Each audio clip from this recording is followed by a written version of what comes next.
I think we all have to have those releases from time to time because we all live such very hectic and busy schedules. And I wish I could do what you ladies do because you do it so well. You not only sing, but you're very talented in songwriting. I've done some songwriting, but not to any great extent. Becky, I'll ask you first,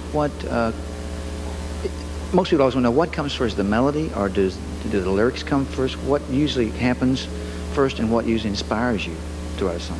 Well, for me, each song comes differently. Sometimes I'll get a good hook line in my head, and then I'll just catch myself humming a little melody to it. Sometimes a melody will just haunt me for months and months. And I have one that's been going through my head for about 5 years now, and I haven't done anything with it. Do you find, though, from time to time that bits and pieces of a song will come? You'll wake in the middle of the night and you'll write down a line next to the bed, and you'll wake up the next day and then maybe it's not there, and you'll go for a period of 3 or 4 months or weeks before another verse will come. Yeah, that's right. And it takes a long time. Do you find that those tunes are the ones that are usually the best, or the ones that come very quickly? For me, the ones that come quickly are the best. I think a lot of songs are just gifts, and if you're sort of tuned in or your channels are clear, you can just sort of pick up that song if you're at the right place at the right time.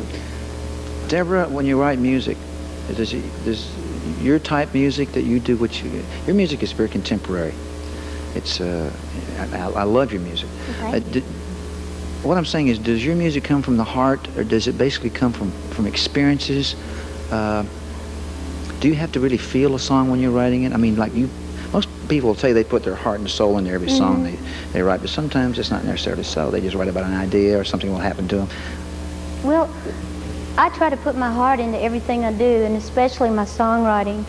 And a lot of the ideas come from true life experiences. Right. And by the time you get it written, it may not come out to be the exact story that inspired you, but it's something you can definitely feel and relate to, because I really think that everybody can tell the difference when it comes from the heart or not.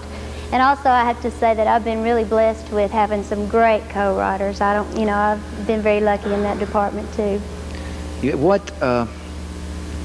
Getting away from the songwriting thing, because we're definitely in the middle of the holiday season here, as we can see all the poinsettias. If you had one wish for Christmas, not only for yourself but for the world, it's a very difficult question here. Would there be one special thing that you'd wish for everyone this Christmas?